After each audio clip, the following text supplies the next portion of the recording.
નમસ્કાર મિત્રો. હાલમાં ચર્ચામાં એવો મુદ્દો એપિસ્ટીન ફાઇલ અને આજે આપણે એપિસ્ટીન ફાઇલ વિશે માહિતી મેળવીએ કે શું છે આ એપિસ્ટીન ફાઇલ. તમે આજના સમયમાં ન્યૂઝ મીડિયા હોય, સમાચાર પત્રો હોય, આ દરેક જગ્યાએ એપિસ્ટીન ફાઇલનો શબ્દ તમે સાંભળતા હશો. તો આજે આપણે જાણીએ કે એપિસ્ટીન ફાઇલ ખરેખર શું છે. તો એપિસ્ટીન ફાઇલ વિશે માહિતી લઈએ તો એપિસ્ટીન ફાઇલ એ અમેરિકાના કુખ્યાત ફાઇનાન્સર જેફરી એપિસ્ટીન સાથે જોડાયેલા કોર્ટના દસ્તાવેજો છે. જેફરી એપિસ્ટીન પર સગીર વયની જે છોકરીઓ છે એ છોકરીઓના શોષણના ગંભીર આરોપો હતા. અહીં તમે ફોટો એમનો જોઈ શકો છો.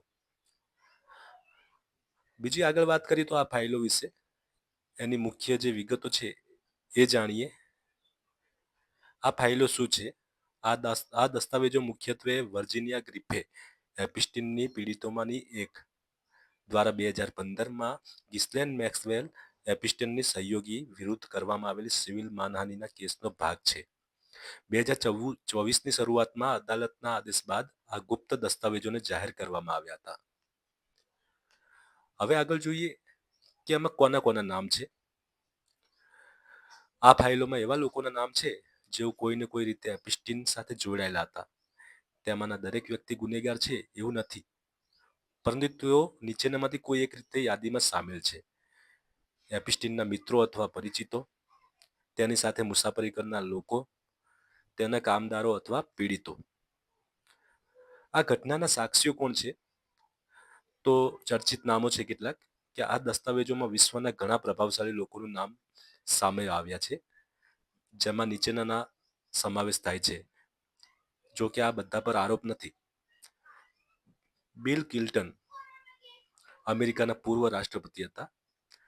પ્રિન્સ એન્ડ્રુ બ્રિટિશ રાજવી પરિવારના સભ્ય. ડોનાલ્ડ ટ્રમ્પ અમેરિકાના રાષ્ટ્રપતિ, જો કે તેમનું નામ સાક્ષી તરીકે સંદર્ભમાં છે. અને સ્ટીફન હોકિંગ જે જાણીતા વૈજ્ઞાનિક, એમનું નામ પણ આ એપિસ્ટીન ફાઇલમાં ઘણી વખત ઉલ્લેખ કરવામાં આવ્યો છે. એમનું નામ દરેકનો ઉલ્લેખ કરવામાં આવ્યો હોય તો એનો મતલબ એમ નથી કે બધા ગુનેગાર જ છે. એ એપિસ્ટીન ફાઇલમાં કોઈને કોઈ રીતે એમાં એપિસ્ટીન સાથે આ બધા જોડાયેલા હતા. શા માટે આટલો વિવાદ છે? તો જેફરી એપિસ્ટીને 2019માં જેલમાં આત્મહત્યા કરી લીધી હતી. તેના મૃત્યુ પછી પણ ઘણા રહસ્યો અકબંધ રહ્યા હતા. આ ફાઇલો જાહેર થવાથી લોકો એ જાણવા માંગે છે કે એપિસ્ટીનના આ હાઈ પ્રોફાઇલ સેક્સ ટ્રાફિકિંગ રેકેટમાં કયા મોટા નેતાઓ અથવા સેલિબ્રિટી સીધી રીતે સામેલ હતા. ટૂંકમાં કહીએ તો એપિસ્ટીન ફાઇલ્સ એ સત્તા, પૈસા અને ગુનાખોરીના એવા નેટવર્કનો પર્દાફાશ કરે છે જે વર્ષો સુધી છુપાયેલું રહ્યું હતું. સચોટ રીતે કહીએ તો એપિસ્ટીન કોઈ જગ્યાનું નામ નથી, પણ એક વ્યક્તિનું નામ છે, જેફરી એપિસ્ટીન. પરંતુ જ્યારે લોકો એપિસ્ટીન ક્યાં છે એમ પૂછે છે ત્યારે તેમનો ઇશારો સામે તેના એ ખાનગી ટાપુ આઇલેન્ડ તરફ હોય છે, જ્યાં આ બધી શંકાસ્પદ પ્રવૃત્તિઓ થતી હતી. હાલમાં તમે વિડીયો પણ કેટલાક જોતા હશો કે જેની અંદર બતાવવામાં આવતું હોય છે કે બાળકોનું જે શોષણ કેવી રીતે કરવામાં આવતું હતું.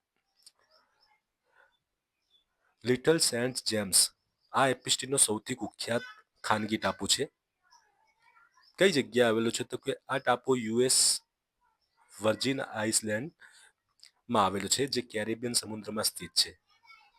ચર્ચાનું કારણ શું છે કે આ ટાપુને મીડિયામાં પેડોફાઇલ આઇલેન્ડ અથવા સાઇન આઇસલેન્ડ તરીકે ઓળખવામાં આવતો હતો. અહીં દુનિયાભરના શક્તિશાળી લોકો આવતા હતા. એપિસ્ટીનની અન્ય મિલકતોની વાત કરીએ તો એપિસ્ટીન પાસે દુનિયાના અલગ અલગ ખૂણે ઘણી મોંઘી મિલકતો હતી, જે તપાસના કેન્દ્રમાં રહી છે. ન્યુયોર્ક સિટી, મેનહટનમાં એક વિશાળ હવેલી. પામ બીચ, ફ્લોરિડા, અહીં તેનો એક મોટો બંગલો હતો. ન્યૂ મેક્સિકો, જોરો રાંચ નામનું એક મોટું ફાર્મ હાઉસ. પેરિસ, ફ્રાન્સમાં પણ તેની પાસે લક્ઝરી એપાર્ટમેન્ટ હતું. મહત્વની નોંધ કે જેફરી એપિસ્ટીનનું 2019માં ન્યુયોર્કની જેલમાં મૃત્યુ થયું હતું. હાલમાં તેની મોટાભાગની જે મિલકત છે એ વેચી દેવામાં આવી છે અથવા તો કાયદાકીય પ્રક્રિયા હેઠળ છે. આ વિડીયો મિત્રો મેં માત્ર શૈક્ષણિક અને માહિતીના હેતુ માટે બનાવ્યો છે. આ વિડીયો જોવા માટે આપ સૌનો ખૂબ ખૂબ આભાર. મળીશું બીજા એક નવા વિડીયો સાથે.